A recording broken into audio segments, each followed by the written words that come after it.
Il y a par exemple des transporteurs qui font du tourisme, des transporteurs qui font du transport à la personne. Est-ce que eux aussi, ça veut dire qu'ils se sentent menacés?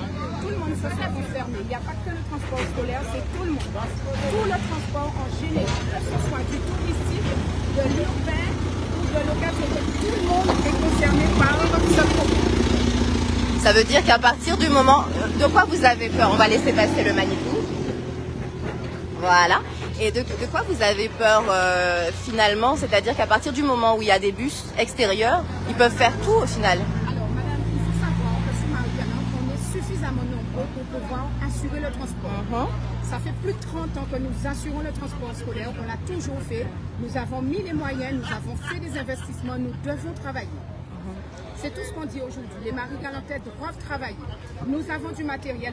Vous avez qu'à voir. Les bus sont là. Tous les transporteurs sont mobilisés pour ça. Merci beaucoup. Là, aujourd'hui, vous avez combien de bus là sur le... Il y a plus d'une dizaine de bus, hein, il y a au moins une quinzaine de bus. De présent, je ne saurais pas vous le dire. Oui, il y a au moins une savoir que quinzaine. nous sommes une vingtaine de transporteurs Ici. Donc il y a suffisamment de monde, il y en vous a dites. suffisamment. Mais Et quand... puis, oui. il faut savoir également que concernant le marché du transport scolaire, il y en a qui sont, on va dire, qui sont restés sur le tapis. Donc le gâteau, il est pas suffisamment important pour être partagé pour tout le monde. Donc déjà, on a du mal à se comprendre et à pouvoir partager ce gâteau. On trouve inadmissible que les transporteurs de l'extérieur viennent pour pouvoir encore diminuer, on va dire, ce gâteau. C'est pas normal. Nous devons travailler, nous avons des charges, nous avons des investissements que nous avons faits et de plus, j'insiste, le transport d'élèves a toujours été assuré jusqu'à ce jour. Une dernière chose, est-ce qu'il y a des emplois en jeu s'il y a un nouvel opérateur qui a un mastodonte, hein, on peut dire ça, Pajamandi, c'est un mastodonte du transport. Est-ce que vous avez peur pour des emplois, pour des investissements que vous ne pourrez pas faire, des emplois que vous ne pourrez pas rajouter, vous ne pourrez pas embaucher des gens que vous aviez prévus peut-être? Absolument, madame. On ne peut pas y échapper.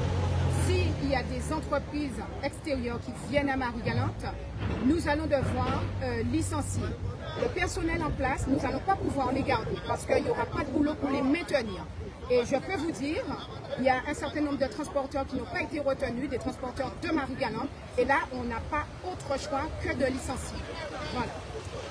Vous avez une idée du nombre d'emplois qui seraient menacés? Pas pour l'instant peut-être? Exactement, parce qu'on n'a pas encore fait le bilan, on ne s'est pas réunis encore pour faire le bilan, mais on ne pourra pas y échapper. Pardon. Et ce qu'on veut justement, c'est éviter tout cela. Merci. Merci à vous.